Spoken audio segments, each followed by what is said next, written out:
Okay, now we're into Joshua chapter 6.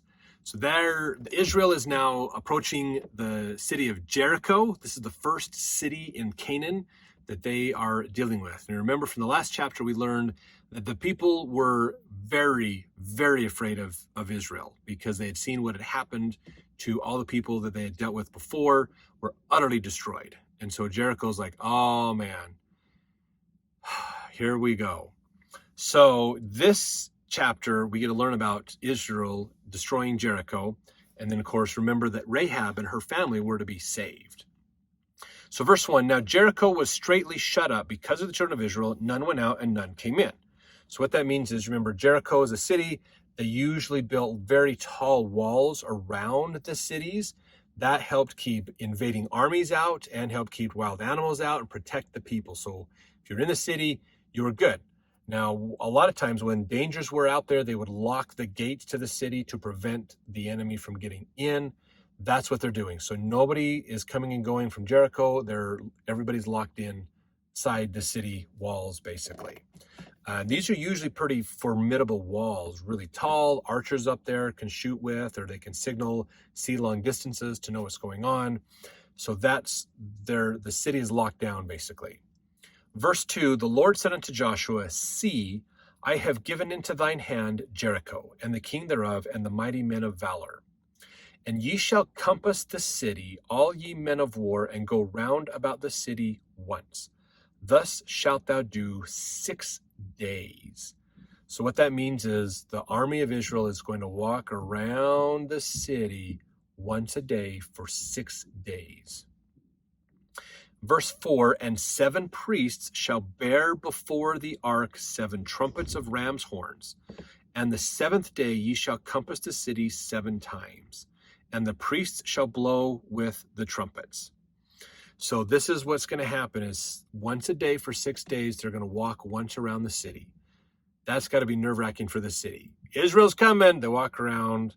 Israel's done. What the heck? Oh, the next day, Israel's coming. They walk around and go back to camp. They're done. What? They do this. On the 7th day,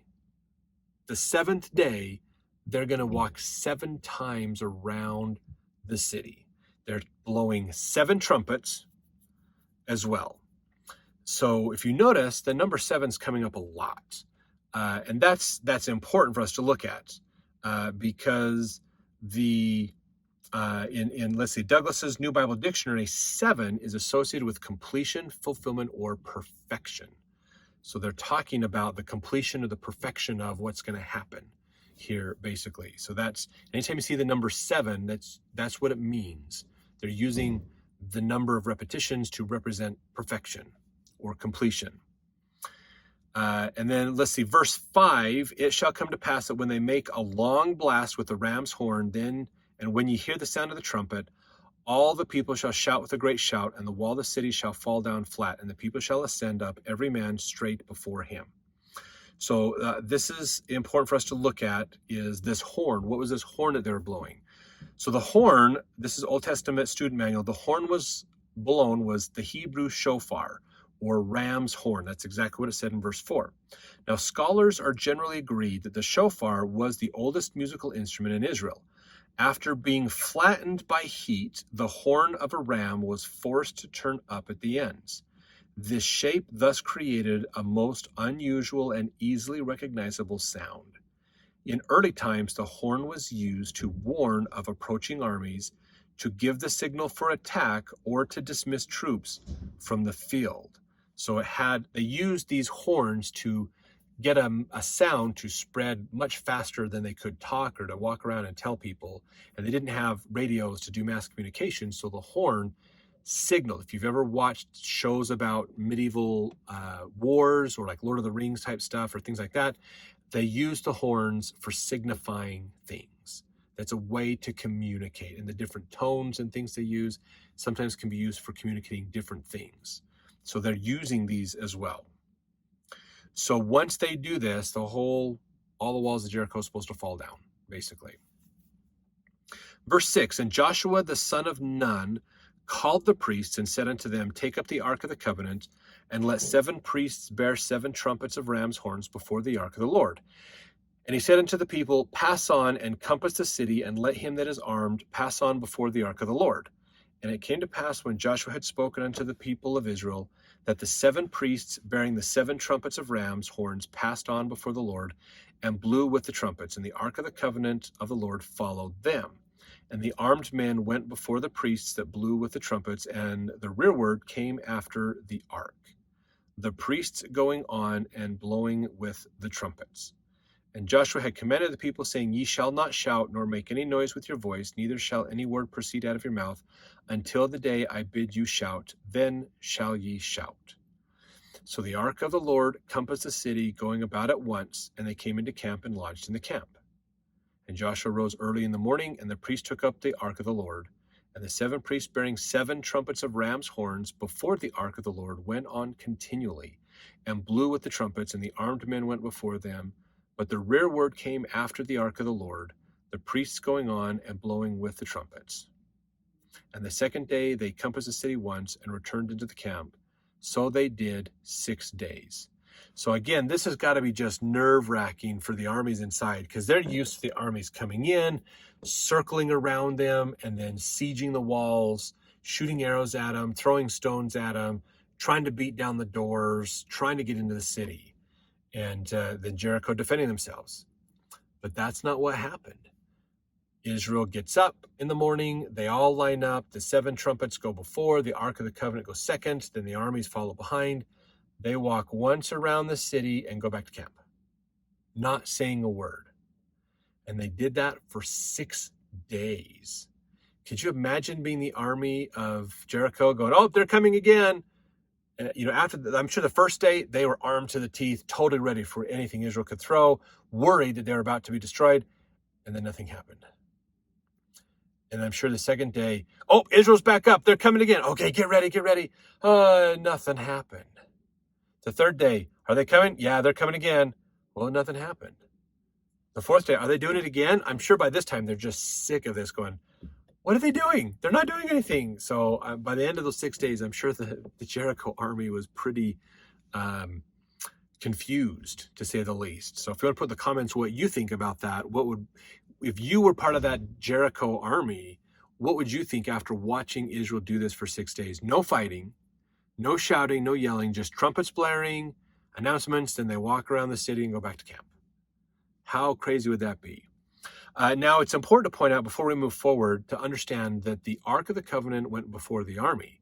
So this is an important point to understand, that they wanted it to be known it wasn't the army that was defeating Jericho. It's the Lord, the God of Israel, that is defeating Jericho, because the Ark represents God. It's God that's going to take care of this, basically. So really, really important for them to understand. Okay, verse 15, it's now the 7th day. So it came to pass on the 7th day that they rose early about the dawning of the day, and compassed the city after the same manner 7 times. Only on that day they compassed the city 7 times. So they walked 7 laps around the city, basically. On the 7th time, verse 16, it came to pass that the 7th time, when the priests blew with the trumpets, Joshua said unto the people, shout, for the Lord hath given you the city. Verse 17, and the city walls be accursed, even it, and all that are therein, to the Lord. Only Rahab the harlot shall live, she and all that are with her in the house, because she hid the messengers that we sent. So this is him saying, Joshua telling the Israel this, and ye in any wise keep yourselves from the accursed thing. That means, if you look in the IE over there, those things under a ban for the people to take, or were dedicated for sacrifice. So if it was banned for the Israel to take, like the idols and things, or anything around sacrifices and idol worship, or things that were designated to be used as a sacrifice to God later to say thanks for the battle, those you could not take. Everything else was fair game, but those you couldn't.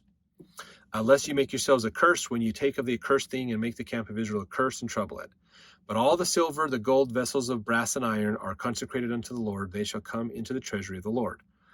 So the people shouted when the priests blew with the trumpets, and it came to pass, when the people heard the sound of the trumpet, and the people shouted with a great shout, that the wall fell down flat, so that the people went up into the city, every man straight before him, and they took the city. And they utterly destroyed all that was in the city, both men and women, young and old, oxen, sheep, and ass, with the edge of the sword. This has got to be just wild. Can you imagine being in Jericho and this wall protects you? You've fought wars and this wall has protected you. Now suddenly the wall falls. It collapses.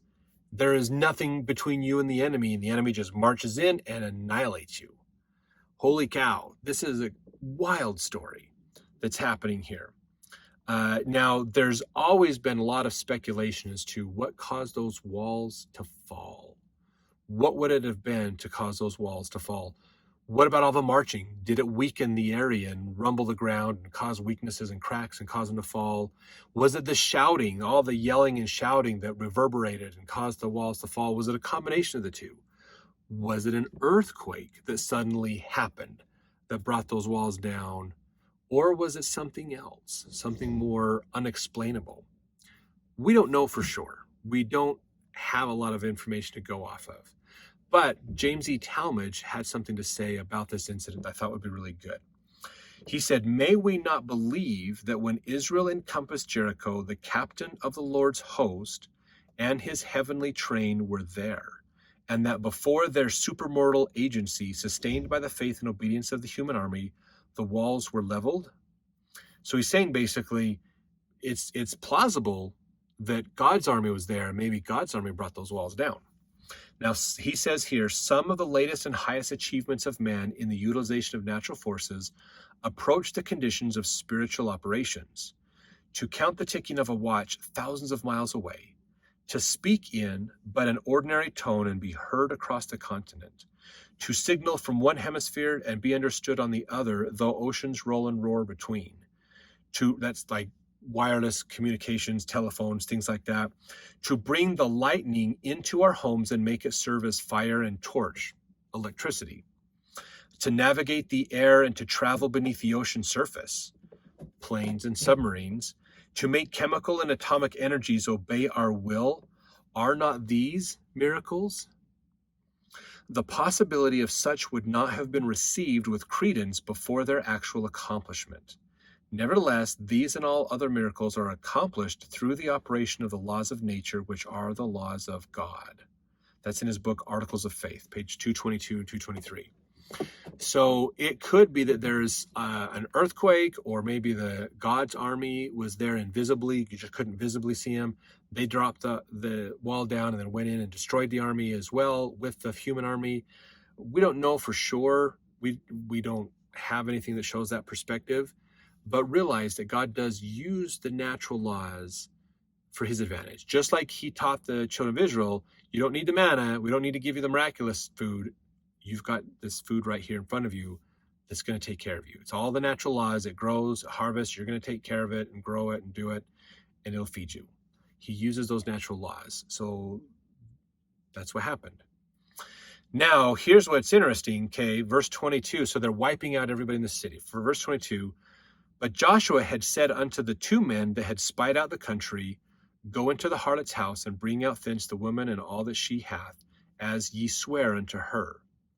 So these two men that were the spies, they went and found Rahab and her family. Verse 23, the young men that were spies went in, brought out Rahab and her father and her mother and her brethren and all that she had, and they brought out all her kindred and left them without the camp of Israel. So they moved them out of the way as Israel wiped out everybody else, and they set them outside the camp of Israel because they couldn't come into the camp. You had to be an Israelite to be in the camp. So they set them outside the camp. Verse 24, they burnt the city with fire and all that was therein. Only the silver and the gold and the vessels of brass and iron they put into the treasury of the house of the Lord.